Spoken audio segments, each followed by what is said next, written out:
Since World War II, globalization has had a remarkable and fundamental impact on nations and industries around the world. Globalization has increased the economic, technological, political, and more importantly, social interdependencies between nations. Advances in telecommunication technologies have interconnected more people around the world. Many industries have been increasingly transformed from domestic operations into global businesses. Cultural exchanges and international trades have become part of the process of nations' evolution. Physical borders are becoming less and less important, and nations are getting closer culturally and in terms of their worldview. For example, different nations' approaches to addressing poverty, health, education, human and labor rights, extremism, war, and climate change are becoming increasingly similar. Globalization has created the need for the leaders who can go beyond merely being a source of technical or financial expertise for their direct team and organization. We need leaders who have commitment not only to their teams and organization, but also to the well-being of others in the wider community. So nations are highly interconnected, and as a result, so are the global problems that we need to address. For example, no single nation can solve the problem of climate change on its own. This problem can only be addressed when nations work together. Working across these different geographical, cultural, political, and economic boundaries to solve these global problems is extremely challenging. Leaders have to deal with issues that are more than complex. Global issues are becoming wicked. Wicked not in the sense of being evil, but because they are both pernicious and problematic to address, being tied to multiple stakeholders' interests, gaps in knowledge, and scientific uncertainty and fragmentation. These are highly complex issues with undefined causes which could be hard to understand and articulate. What is a wicked problem?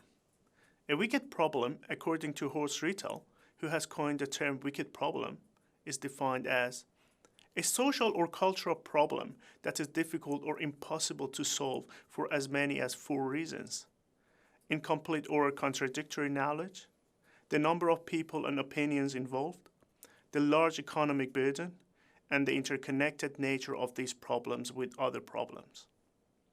Sometimes other terms are used in the literature to describe wicked problems, such as complex or adaptive challenges.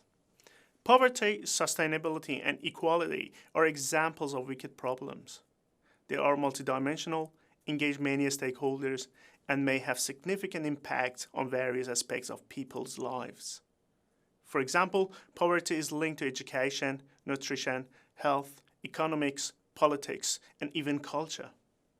Not only can poverty affect the well-being of individuals, but also societies, nations, and at a wider scope, global development. Any solution for wicked problems may have both positive and negative impacts on different stakeholders. For example, supply chains in developing countries could represent wicked problems.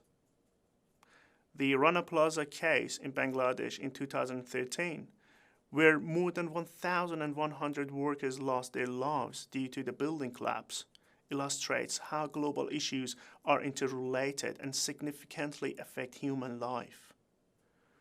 Rana Plaza was an 8-story building containing 5 clothing factories producing products for 30 international Western companies.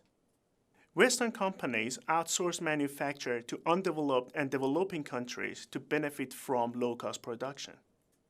The economic situation in these countries may encourage multinational companies to see cheap labor and lax environmental standards as an opportunity to reduce the production cost of their products.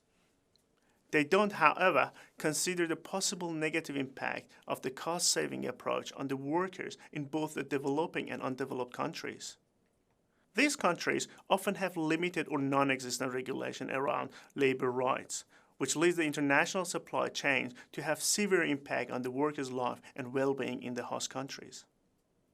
These problems, as Rittel asserts, are typically offloaded to policymakers or are written off as being too cumbersome to handle en masse. Yet these are the problems that plague our cities and our world and that touch each and every one of us. To address these issues, we need leaders who can emphasize empathy as well as intellectual reasoning. Global issues are wicked problems, and addressing them is not possible without an international participation, iteration, and innovation, as well as fundamental changes in our assumptions, values, and attitudes toward the world.